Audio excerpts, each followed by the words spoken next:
Hi everyone.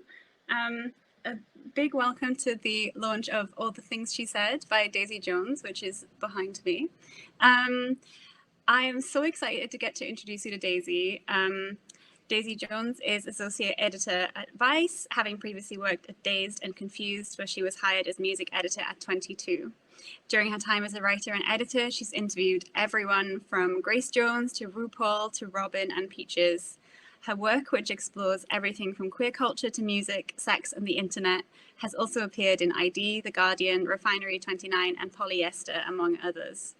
When she's not writing, she's probably reading murder mysteries, doing tarot, or spraying her stick insects. And All the Things She Said is her first book. Please give her a big virtual hand. Welcome, Daisy. Thank you. My stick insects are actually just behind me, so that made me laugh when you said that. Oh my god, can we see them? Are they very small? I don't know, maybe. Maybe later. Maybe they'll later, be. yeah. We'll have a little look and see if you can see them. They're quite still during the day. They just stay completely still, but then at night they go really crazy. That's amazing. Excellent. My first question is, hi, and how are you? I'm very well, thank you. Yeah, I feel like we were just speaking a second ago before this went live, that it's just so hot. It's like where I am in London, it's like 27 degrees or something like that. So I've mainly just been walking around, trying not to burn. But I'm doing good. That's good. I'm glad. Congratulations on the publication of this book. The reason that I've had tattoo stuck in my head for like 3 weeks now, which is like not a bad thing. That's a really good thing. What a song. I first wanted to ask you kind of, how did you come to write this book? Where did it sort of begin for you? And yeah, can you kind of talk me through your journey with writing the book? I guess we should tell them what the book is. Should I? Do you want to tell them what the book is? Yeah, or maybe you'd be better at it because you're more objective. Okay. So this is a book about contemporary lesbian and bi culture. It sort of, to me, reading it felt kind of both really personal, but really kind of, I think we can really tell that you're a journalist. Like there's a lot of kind of rigorous interviewing of other people and some research in there, but it also feels kind of really personal and really like heartfelt. And it traverses music and queer style and TV and film, and goes into mental health and coming out and dating and breaking up. And just, it feels like, to me, it feels like a really important kind of slice of history, like a history that we don't want to lose. So yeah, I was really excited to get to read it, and I'm excited to get to chat to you about it. Sorry. So where did the book start for you? I think I can't remember exactly where the seed came from, but I think I had been thinking for a while that isn't it weird that, I don't know, that lesbian and bi culture is such a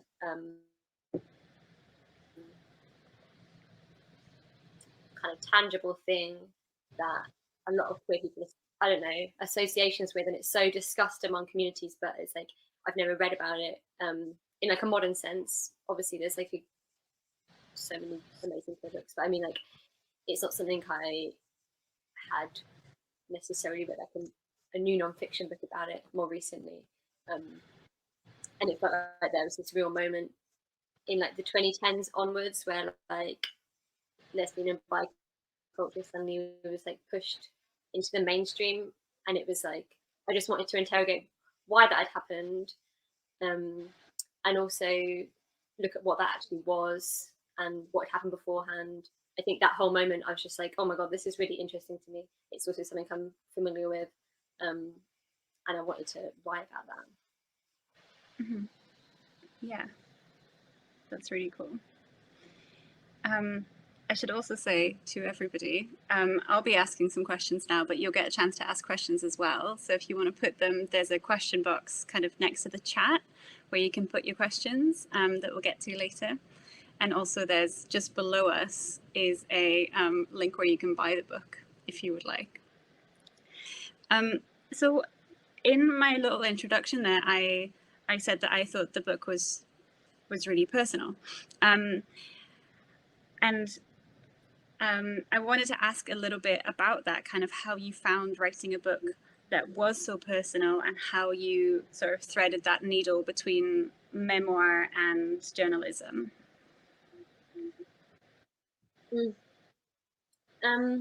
Yeah, I feel like other people have asked me this question as well, and I feel like because I was or still am working at Vice and have done for like 5 years or something. That was a like mode of writing that I became quite used to. I feel like I probably will regret this in the future, but like I feel like I write about my personal life all the time online and to my detriment. And I find the personal elements a little bit easier to write actually than some of the more objective sections. So yeah, I don't know. I think it's something that I had practiced it, and yeah, I don't found it easier than the sections. I don't know. Yeah. Does that make sense? Yeah. Does it feel different for you, it being in print? I don't know, is that like a weird question, but does it feel different, like it being kind of personal and in print versus personal and kind of online? Yeah, a little bit. I think it felt more permanent. I think I was reticent to like commit to. I don't know. It's like I kind of said in the book. It's like people change. We change all the time. Our opinions change. Like our sense of self changes all the time. Yeah. And I think there's something I was a bit reticent about committing any sense of my identity into print because like that will probably change in the next 2 years, 3 years, and it's like it feels a bit more like a solid set in stone kind of thing. Yeah. But I think I just had to let that go. Mm-hmm. And just think, yeah, maybe all of this will be different in 5 years' time, but this is what it is right now, and like I have to be at peace with that. Yeah. Mm-hmm. I think that really came through in the book was that idea of everything being changeable, but that's not a reason not to say it now.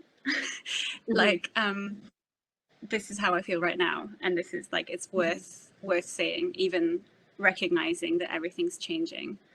I really enjoyed. I read your interview with Katie Go, where you spoke, I think, about online culture as well, which I'm hoping we'll get to chat about later. But yeah, that sense of like, just because it's fleeting doesn't mean it's not real.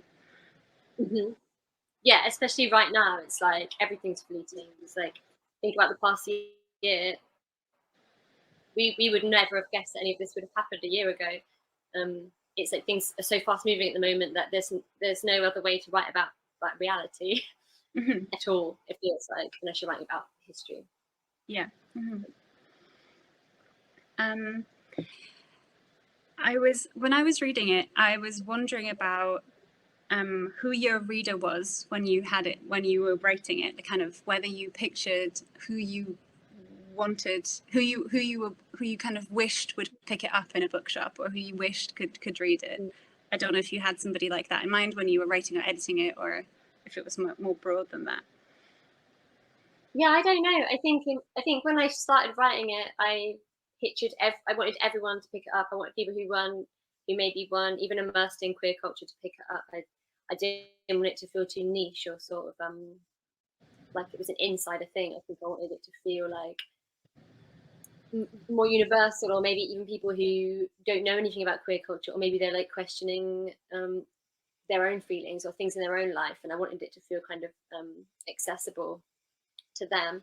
I think I also had like some younger readers in mind as well. Like I guess they sort of fit that demographic as well. Maybe people who are sort of trying to make sense of their own lives as well, and I don't know, want you to.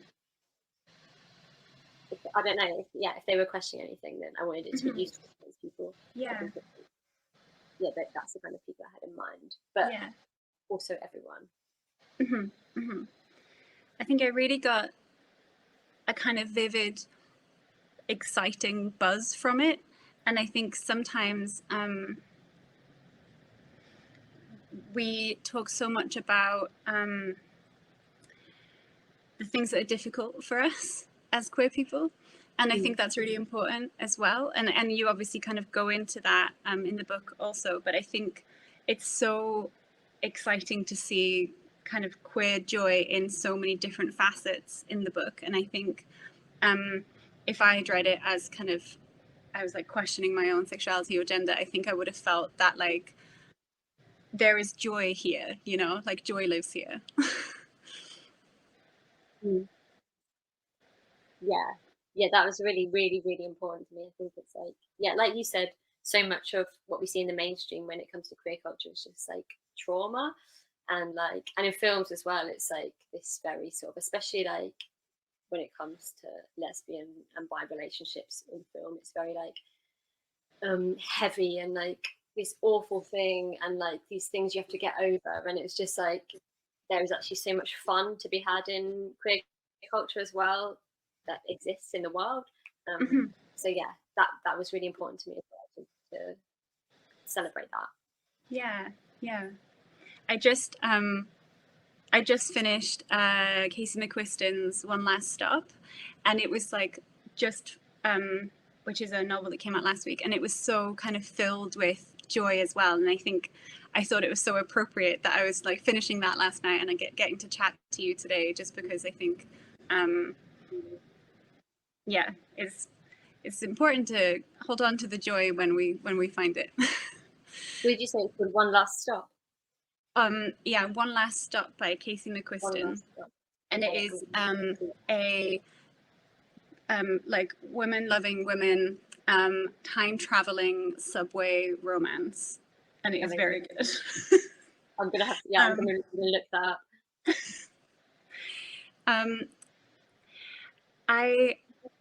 So all my next questions start with the words, I particularly liked this section. I also particularly liked this other section. So I particularly liked the section on club nights. I think that felt like such an important slice of history, especially because I think you say in the book that one of the clubs that you talk about has actually shut since you wrote about it.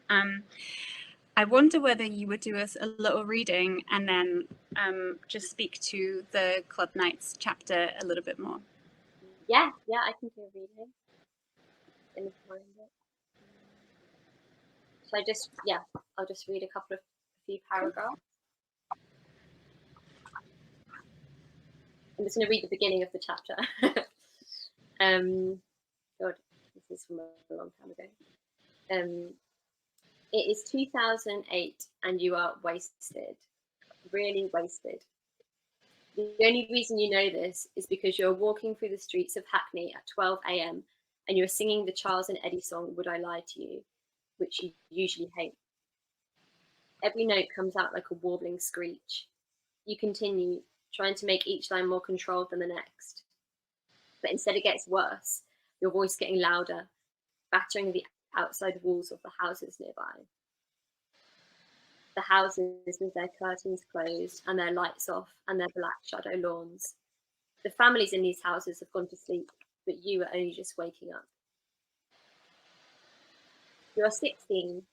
You are 16 and wearing a bodycon dress from American Apparel, which is a shop that hasn't yet gone into liquidation or been rocked by a series of sexual assault scandals. You are 16 and your fringe is straightened and plastered to one side, which is the way fringes have been worn for most of the decade, although that is just about to change. You are 16 and you are not alone. You are 3 people in their 20s who are taking you to a gay bar for the very first time. In future years, one of these people will become a doctor on the front line of the COVID crisis. Another will get married twice and move to Spain.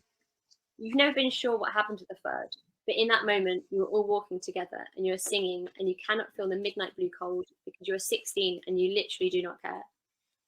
that is how you pronounce the word literally, as if it's always in italics. The gay bar you're walking to is called the Joiner's Arms, and it has been around for 20 years, which is longer than you've been alive. 20 years of sweat and 20 years of spilled spirits all over the floor, and 20 years of saliva and sex and smoking inside. But by the time you arrive, the smoking ban has just come into effect, and now you can only smoke outside in a small concrete yard surrounded by stonewashed denim, swinging crucifix earrings, topless boys in tracksuit bottoms, crushed chips and dimpled skin. Inside, there is a tattered pool table that gets pushed to one side when people want to dance. And there's a rotten old fruit machine in one corner and a bedraggled-looking drag queen who is there every night entertaining. She smells vividly and stubbornly like body odor, but you don't care. No one cares. Thank you. So what was it like to write this chapter? And I guess, did you write this chapter during lockdown, and what was that experience like for you? Yeah, I feel like I wrote that chapter, maybe that might have been one of the first ones I wrote, or at least the second one I wrote. And yeah, I did write that right at the beginning of lockdown. I feel like I just really enjoyed remembering those times, and that was like a really fun experience for me to write that chapter. Yeah, especially during this time where it was like no one could even leave their house. And it's like these places kind of felt like relics anyway. It was like it kind of already felt like an old time, even though it was only like 10, 15 years ago. So it's coming from this place that's already felt like a time gone by, but even more so the fact that we couldn't even go to like the pub down the end of the road or anything. Yeah. So it was quite a weird experience. Like it was like time travel. It really was just such beautiful escapism, especially kind of, it's so early in the book as well. So like you open the book and immediately you're escaping to this like really exciting time of kind of connection.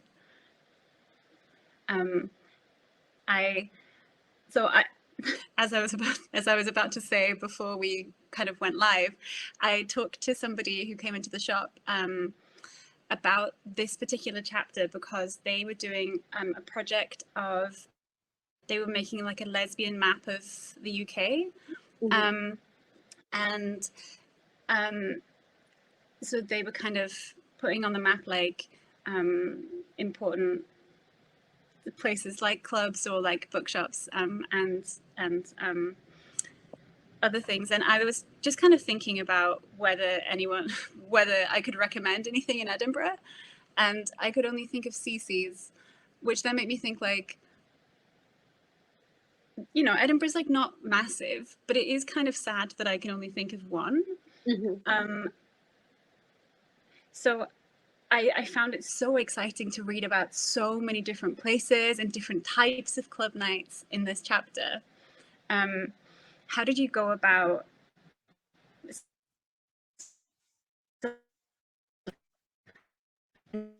role? Or how did you go about like constructing the chapter? You for a second on my end. What was the last sentence you just said? Oh, sorry. How did you go about selecting like the clubs or the nights to include, and or did you do like a mental kind of pub crawl, like an imagined pub crawl of like all the places? I think I did an imagined pub crawl of all the places. It's like, I think I thought to myself like, what would I find interesting to write about? I think I found I didn't want to write about just like Soho, because it's like, I don't know, you could write about GOY, but it's like these places, everyone's been, like people have been there. It's like I wanted to write about these more specific private places, or these sort of more niche places that had I didn't want, like a place like the Joiners, for instance, I didn't want it to feel as if it had just disappeared and was now just an empty building. So yeah, I think it was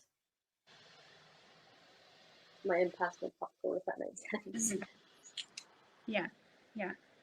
I think that really comes through, that personal connection. And yeah, I hadn't, somebody in the chat has just said that there is such a lack of space for queer women in Edinburgh. But yeah, I'd never really, I guess because I go to the bookshop, so I had never really thought about it so much. But I think as soon as it's pointed out to you, it's like, oh, actually, like other people have this, or like other cities have this. And I think that's what I felt really encouraged by. That one section. I think one of the interviewees said, it's not that hard to start a club night. Like you could start a club night. You could. Yeah. I was quite encouraged by that as well. It was like, oh, okay, so why isn't everyone doing it? I mean, I'm sure it's not that easy, but I was super encouraged by that. I was like, okay, I hope someone reads that section. It's like, oh, well, maybe I could just start a club night. It's like, yeah, it's a different thing opening a club, but starting a club night is like, yeah, it'd be cool if someone in some other cities just like, did that. I mean, I would do that if I had time. Yeah. So, yeah. I also really loved the chapters on music and television, because I think they really showed how much has changed in the last 20 years, especially in what we might consider kind of like mainstream culture or mainstream television or mainstream music. What are some of the kind of landmark moments in that development? I think obviously you begin the chapter by talking about the music chapter by talking about all the things she said, but I wondered if you could just chat to us a little bit about those developments. Wait, you mean like the developments of what do you mean? As in like, or like how far we've come, or like how much has happened since since the schoolgirl outfits and the rain. yeah, it's weird because like I don't know. It was interesting looking back at that all the things she said song. Yeah, because it's like, that would not. I don't think that would have flied these days. yeah.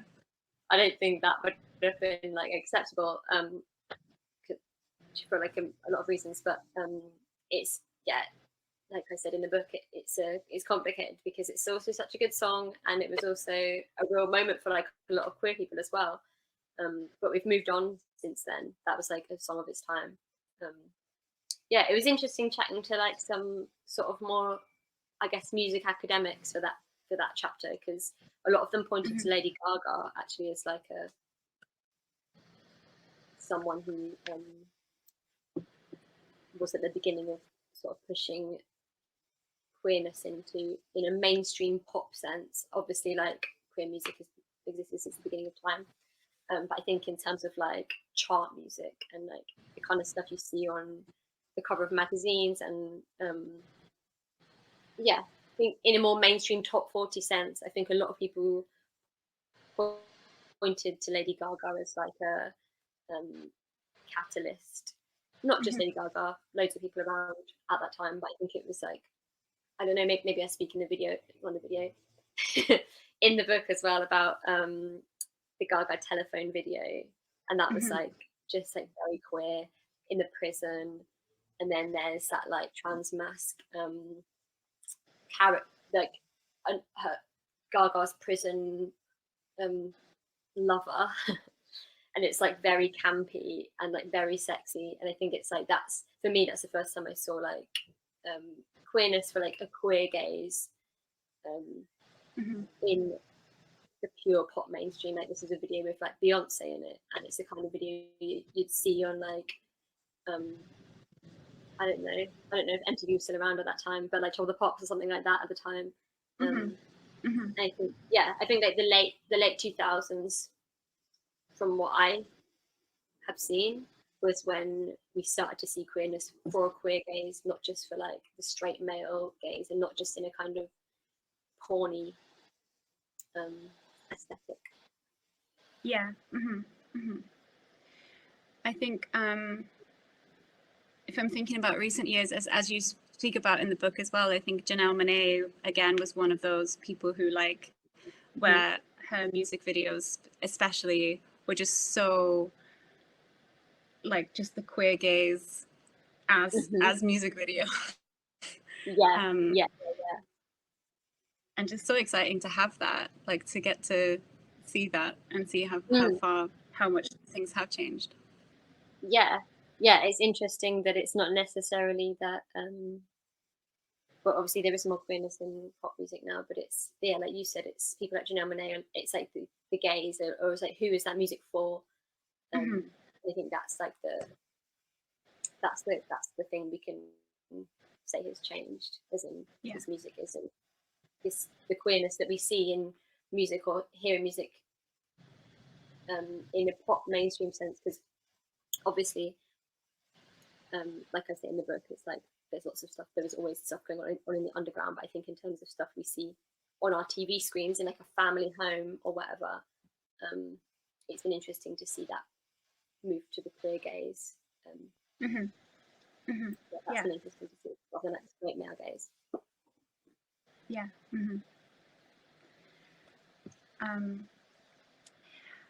I wanted to ask, so you, early in the book you write that obviously so the book is about lesbian and bi culture, and that obviously lesbian culture is its own thing and bi culture is its own thing, and though they share things, but they are kind of their own things, though neither is a monolith, neither is kind of only one thing.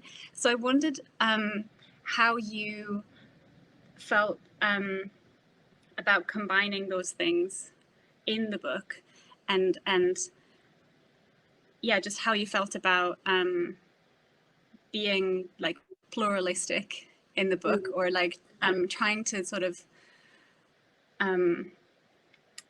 walk that little line between like speaking directly to specific experiences while also kind of holding a lot of plural experiences. Yeah, I think I just felt like I couldn't write about queer culture in the way I wanted to write about it if they just stuck to one. It's like they both straddle each other's worlds. They both have, it's like same culture. It's like sapphic culture. It's really hard to speak about it because I don't know what other word to use other than sapphic, because it's like there's so many different facets of what I'm talking about. I'll just use the word sapphic, and I think loads of bi people and loads of lesbian people have sapphic culture in common, so it would feel like a disservice to not speak about both, kind of thing. And also these things aren't like, I don't think of them as set in stone. It's like, I've described myself as bisexual in the past. I describe myself as a lesbian right now. I do not know who I will be in like 5 years' time. So it's also a way of being like, these things aren't sort of isolated and solid. They change all the time, and it felt like I had to write about sapphic culture as a whole, or I'd be missing things out, if that makes sense. I think that's really beautiful, and I think I hadn't put those things together. That I kind of, the thing we spoke about earlier about that personal thing of not wanting to write something down for fear of like it'll change, but then actually deciding, you know what, even if it changes, it's important to write it down. And actually that pluralistic idea, and yeah, I hadn't put those two together, but I think that's really beautiful to kind of make space for that that movement. I don't know where I read it, but I think I read somewhere that a lot of mainstream coming out narratives are like, I come out and now I am this forever. And actually that's kind of not what it is, and that's just like the beginning. So I think that's really, what a beautiful answer. Thank you. Yeah, or I feel like, the coming out narrative is so odd. And I feel like a lot of people don't necessarily relate to, like what you said, sort of being like, hi everyone, I'm here now, and this is who I am now. So yeah, who knows? Who knows? Yeah. I think sometimes it can feel like, oh, for crying out loud, I've got to explain it again. But actually, I think there's such beauty in that, like fluidity, and that like still feeling like you have cultural touchstones, like you're saying, like even if things shift, you can kind of have like a cultural, have some culture in common. Yeah, definitely. I'm going to remind everyone that there is a question box that you can put a question into if you would like. Meanwhile, I'm going to ask some more questions. What surprised you the most when you were researching the book, or interviewing people, or like finding people to chat to about, like for the book? Yeah, I actually wrote the What is a Lesbian Anyway, the first chapter. I actually wrote that last. And that was very eye-opening for me. Like, I think it just made me think, like, wow, what is intimacy? Like, it made me suddenly think, like, what even is this that I'm talking about? And I think, like, speaking to sort of asexual lesbians and aromantic lesbians, and sort of interrogating what romance is, what platonic romance is, like what non-sexual romance is, what the difference in all these different types of like intimacy. I think that was like sort of blew everything open for me. Suddenly it was like, I don't know what this is, kind of thing, in a good way. Like, so I think that made my view of queer culture, or just my view of romance in general, loosen up and become something much more like fluid and open-ended. I think intimacy in general, questions about that in the book, that's something I learned a lot about while writing it. Yeah, that's great. I know we talked about this briefly before, but how has it been for you since the book has come out? Kind of what's it felt like? Is it? I think it's exactly a week. Is it a week-ish since it's? Yeah, I think it might be, almost exactly a week. Yeah, loads of fun. I think it's weird because obviously I wrote this like during the pandemic, maybe even like, I don't know, end of 2019, beginning of 2020, maybe last year. So it's been interesting and fun to return to the text, because it's like makes me excited about these same subjects with like a renewed. It's like I feel refreshed about it. It's like a sort of I finished this months ago, so it's been like really refreshing to return and chat about these subjects and do things like this. And also, it's like it's like the fun part. It's like this is like the more enjoyable part. Obviously, I loved writing the book, but there were some stressful moments as well. And it feels like those stressful moments are like aside, and it's more now the fun chatting about it part. So it's been really fun this past week. That's good.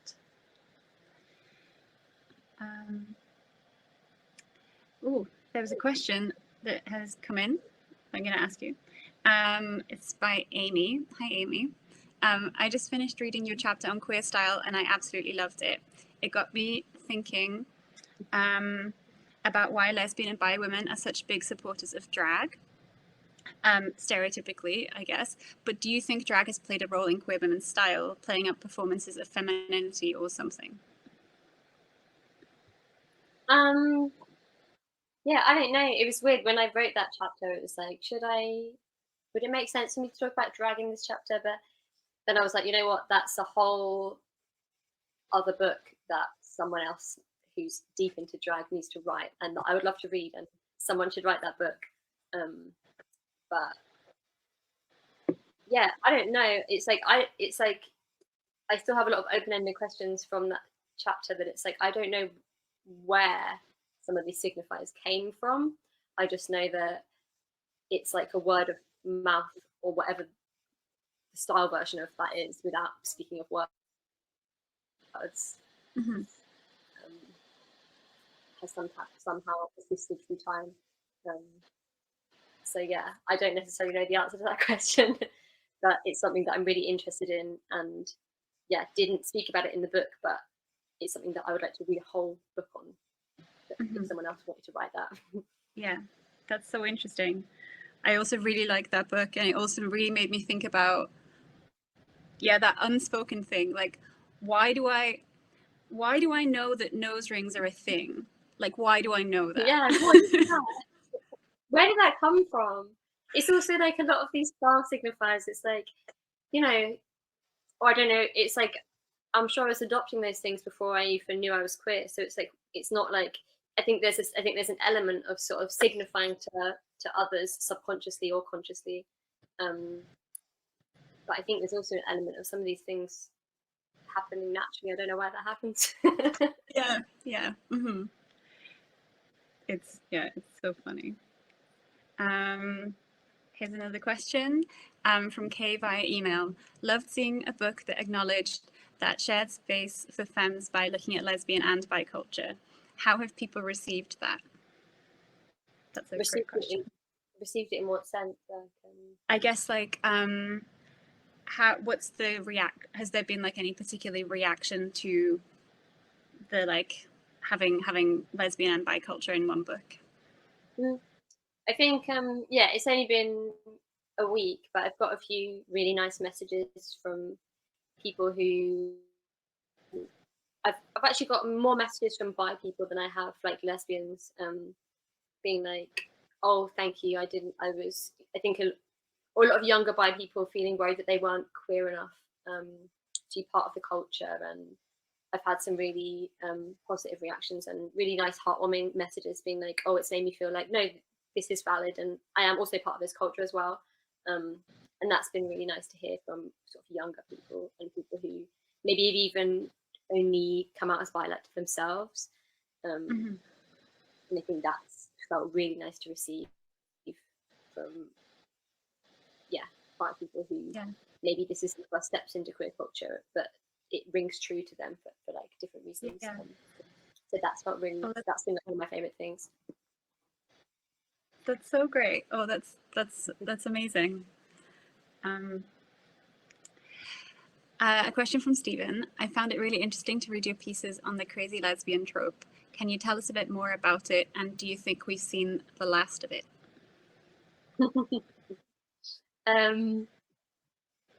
Yeah, the crazy lesbian trope. I think I just realised, like, why are all lesbians on TV and film just completely like unhinged?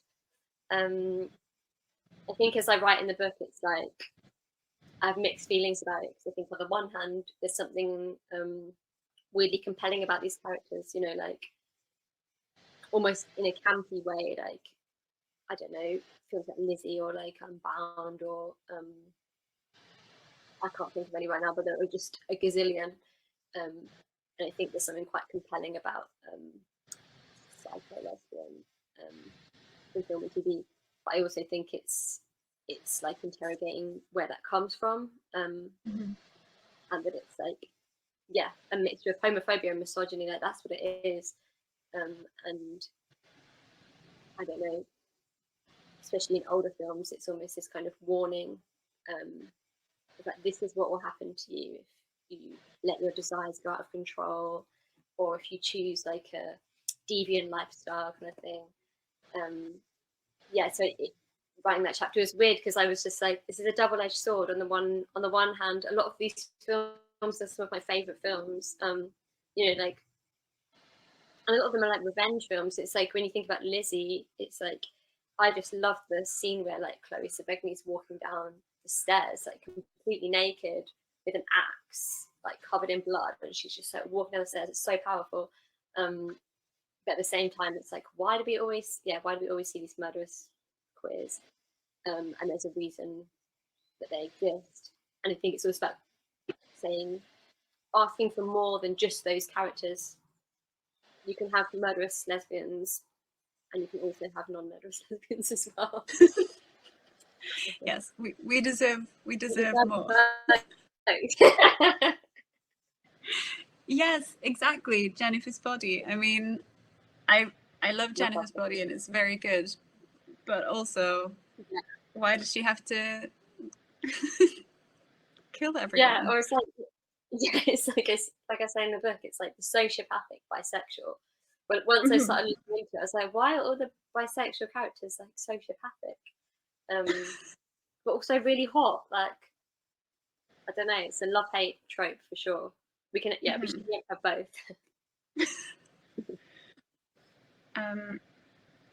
A question from Caitlin. How do you think, or do you think, that the queer space has changed over lockdown? How do you think we changed over lockdown? I mean, aside from the fact we physically couldn't go there, it's like I think a lot of these spaces were sort of, or from my perspective, it's also, this is only from my perspective, and that's only a very small perspective, but from my personal perspective, those spaces had dwindled anyway. But I mean, like a lot of people I spoke to in the book, like I finished that chapter before lockdown, I think, just right before lockdown, and a lot of the like gal pals who I speak to in the book, it's like a lot of them had virtual events, and people were very happy to like support them over lockdown. But yeah, I feel like those spaces have suffered in the same way that a lot of club spaces have suffered, in the sense that, I don't know, they're taking it reviving, I think, but I feel positive. I guess it's also pushed or made that, you know, what you talk about in your online spaces, it's kind of made those so much more important, because it's kind of all we have, or we had for a long period of time. Yeah. But I think it's going to be like a really euphoric feeling for a lot of people to just be in, and not just queer people, everyone, to be in a space together dancing. I'm excited for when that could finally happen. Yeah. A question that's come in from Ellie by email. The book felt like a great companion to Jeremy Atherton Lynn's Gay Bar, which is a novel, in the way it explores the physical landscape of queer culture and does it as a snapshot in time. Do you think that geography has been changed by the pandemic? Are new spaces opening up or closing?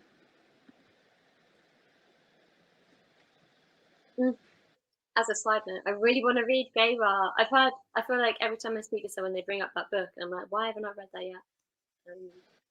So I really, really, really, really want to read that book. Wait, what was the question? Has geography? I guess like queer geography. How queer geography has changed over lockdown. I guess kind of related to the previous question, but yeah, it's hard because I think that it had already changed before lockdown. It's like, yeah, I guess as I speak about in the book, queer communities now, I feel like for me the most tangible queer communities are online. It's like TikTok and things like that. It's like I feel like that change had already happened, and maybe if anything, the pandemic sort of made that much more intense. It's like, I don't know how you felt online recently. It's just like extremely intense to be online at the moment. You know, it's like everyone's social life to a certain degree is existing mostly online, and I think that's across the board, not just among queer communities. But yeah, I feel like it had already happened before the pandemic, but the pandemic intensified those spaces and probably also made those spaces like more vital for people. It's like a lot of people I know had to go back to live with their families, and like yeah, probably spending a lot more time at home, feeling isolated. Like it's like that. I think those spaces became a lot more of a necessity. Yeah, those online spaces like Instagram and TikTok and stuff like that. So yeah, does that make sense? Yeah. We've had a question in from Joyce. From your experiences and interviews, have you seen biphobia in the lesbian community change or lessen? What's the best way to challenge it in queer spaces? Um, I feel like with the people I interview is, or for like work, for instance, a lot of them are of like a younger generation, and I feel like the younger generation is so much more. This is a massive generalization, but I feel like from the people I've spoken to, there's a real sense of like fluidity and I don't know, less gatekeeping behavior. This is only from my perspective. Obviously, I don't know the wider. I don't know everyone's opinion, but like, yeah, from chatting to a lot of the young people I speak to and spoke to for the book, especially, had like a very open mind when it comes to sexuality and the fluidity of that and how it can change, and also just like an acceptance of believing what someone says they are. You know, like something as simple as that. Just not questioning what someone tells you that they are, and also not asking them to prove it with credentials. I think that that's something that was really hopeful when I spoke to the younger generation for the book. Yeah, that felt very positive in that sense. But obviously, that's just a small subsection of people that I spoke to. But yeah, I felt hopeful when speaking to younger people, and a lot of the young people I spoke to like identified as fluid anyway, and like bisexual and yeah, that sort of a fluid mindset among Gen Z. That's such a great point. I think about I guess that fluidity that has come up a lot over kind of this conversation is that it's not contrary to believing what somebody says they are. Like, just because you know that things are changeable doesn't mean you don't believe when somebody tells you what they are. You know, I guess it's like both. It's like there's fluidity and there's things that are changeable, but also if someone tells you, then just believe them. Yeah. Yeah, why you not? Like, why would you know it better than they would? Yeah. A question from Stephen. What would you like to write next? Is there an aspect of lesbian or bi culture that you'd like to do a really deep dive on, or maybe something completely different? I don't know. I've been thinking about this lately.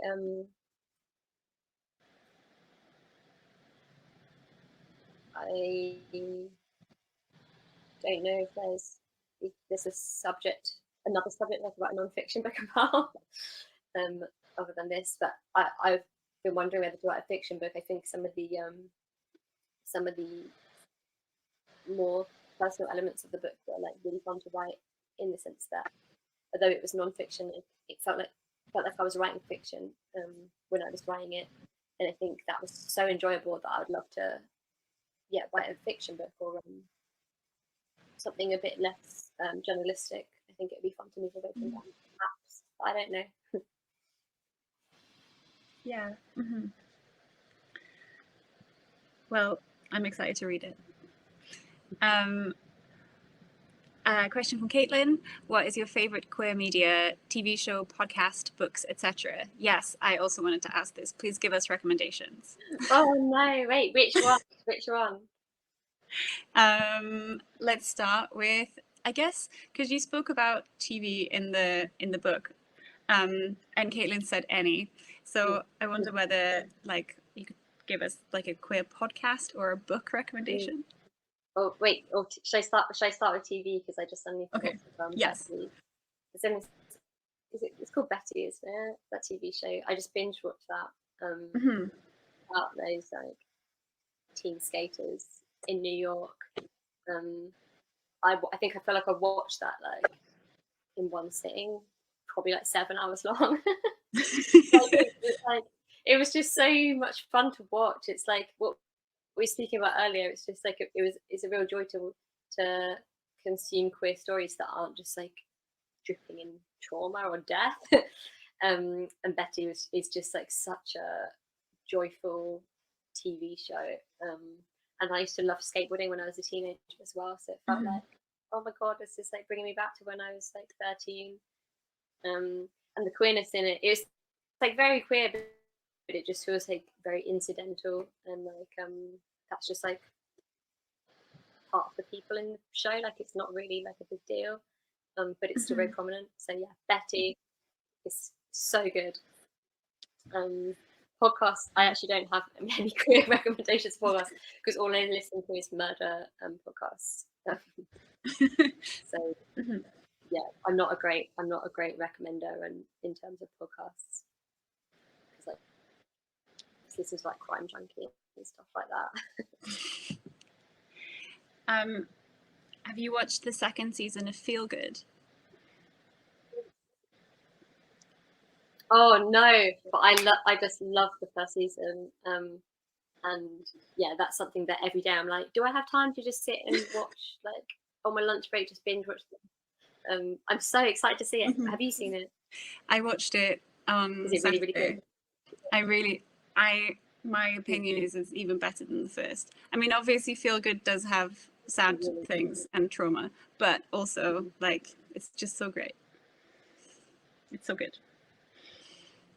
Oh, I really want to watch that. I feel like, yeah, again, I just sat and watched the first season like in one sitting, and it was so funny and so dark, and like, yeah, I'm so excited to watch season 2.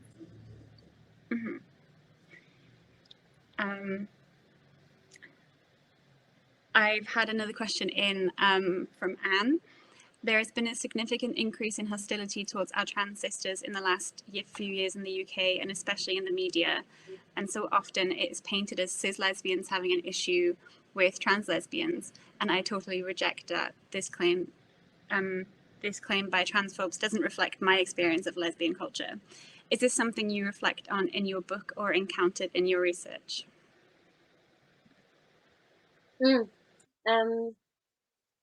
Yeah, I feel like,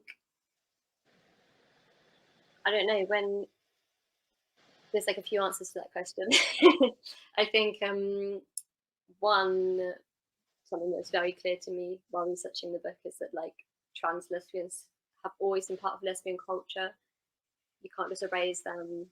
They've been there since the beginning of time, and they've always existed in the same way that cis lesbians have. So I think it's like, that was something that was very clear to me while like researching and writing the book and speaking to lesbians as well. It's like I spoke to lots of trans lesbians, and it's like it's impossible to speak about lesbian culture as a whole without speaking to trans people. That's just an impossible thing to do. It's like speaking to a small subsection of something larger. What was the other part of the question?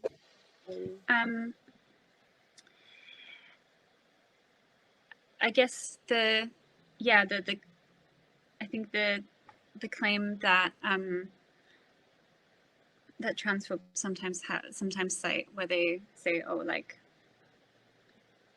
I think you have answered it, because the question was about the media painting like cis lesbians as having a problem with trans lesbians, and you've just kind of said, well, that's not true. So yeah, and trans lesbians are part of the lesbian community. Yeah, they've always been part of the lesbian community, and it's like, I feel like transphobes in the media at the moment like love to speak on behalf of this like silent majority that doesn't exist, and you're like, who are you speaking on behalf of other than you and your transphobe friends? Like, yeah, don't pay attention, or like, don't it. Yeah, it's very stressful. Transphobes having platforms in mainstream media, but yeah, that's not my experience of lesbian culture as a whole. Yeah, one of the things I really loved about the book also was your writing about non-binary, trans, and lesbian and non-binary, bisexual people. I think it just made me so excited to see it kind of be so inclusive, and like, again, showing like things as plural but also as having shared culture. I don't know, I think it was just so beautiful. or like I said, you couldn't write about lesbian and bi culture. She just spoke about it as a small section of what that means. So yeah, it was really important for me to get as many different kinds of lesbian and bi people as possible, so that it wasn't too narrow as a perspective. Yeah.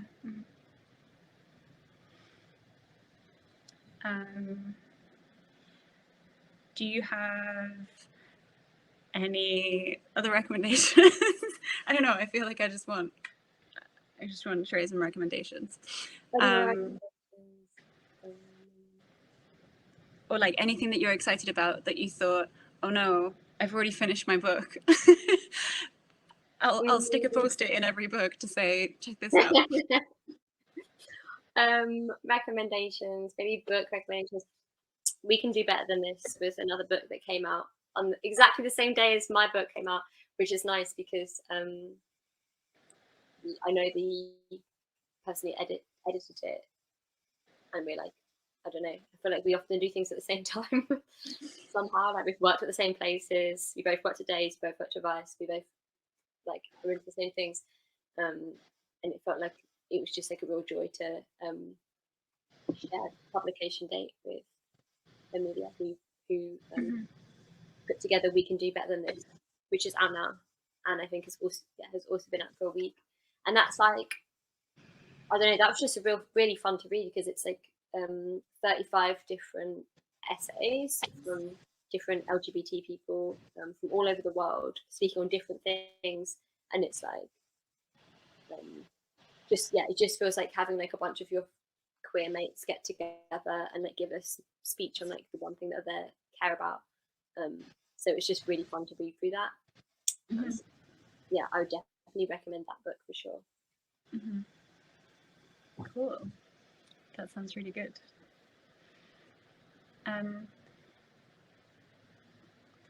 thing I would like, and maybe somebody in the comments can tell me, I don't know if there's any sleep podcasts that have like queer stories. I don't know if this is too niche, but what I would like is like a sleepy podcast that's like, because a lot of the sleepy podcasts are just like, I don't know. What do you listen to get to sleep? So there's a podcast called Nothing Much Happens, which I think is by a queer woman. I think she's like married to a woman. Caitlin says there's one that's just Sarah Paulson crying. I mean, that's also good. That's good. That's like a soft rain falling. But yeah, I feel like that's like a niche that needs explored. Maybe you should start one. And just I'll just kind of build like a soundproof booth and just like whisper. Yeah, I feel like my voice is too harsh to do that, or like you need those soft tones. Like, yeah, maybe you should be the one to start that. Let's do it. Let's get this show on the road. A question. We're so excited to see your book in Queer Books listed, lists that include We Can Do Better Than This and Camilla and Sadia Hartman. It feels like queer lit scene is really growing and diversifying. Do you feel you're in a moment? And how do you feel about the mainstreaming of our culture? Wait, what was that last sentence? Do you feel you're in a moment? Do you feel there's like it's having a moment, and how do you feel about kind of how queer culture is like being mainstreamed? It's hard. I can't really tell. I can't see it through like an objective, like critical eye. But I do know that there have been more queer books in the past like 3 years that I've enjoyed maybe than before. Like it's like I feel like the past like two or 3 years I've read books by queer authors and about queer subjects that I've been like, oh my god, this is the best book I've ever read. And that's not something I've felt. I never had those thoughts. Like it's like there's more to choose from somehow. There's more queer books or books by queer authors and sometimes by queer subjects that I've been getting excited about. So yeah, maybe we're in a moment, but I also don't know. It's also like, yeah, I'm reticent to say that. I'm a bit maybe I'm a bit cynical. I don't know. Yeah, maybe. Yeah. I don't know. Maybe we're in a moment, but we just have to keep pushing so that we stay in the moment Yeah, forever. yeah. It's like Detransition Baby is so good, and one of my favorite books that I've read in like maybe 5-10 years or something like that.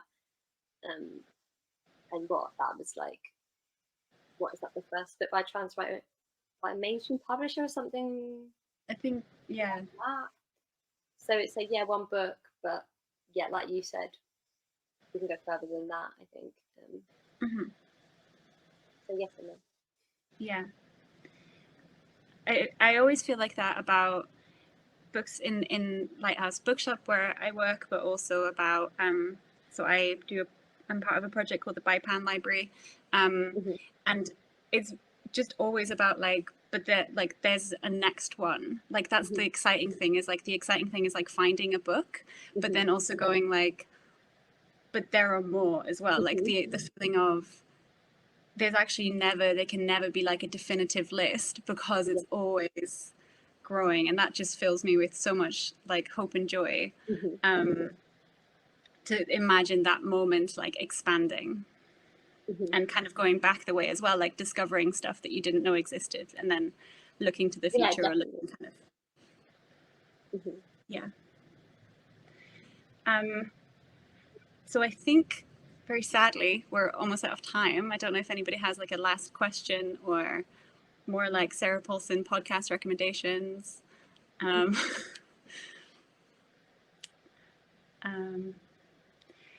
Yeah, this has been so great. Thank you so much. Thank you so much. And yeah, please buy the book. Please read all the things she said. And yeah, thank you. And we'll see everyone later. Yeah. Bye.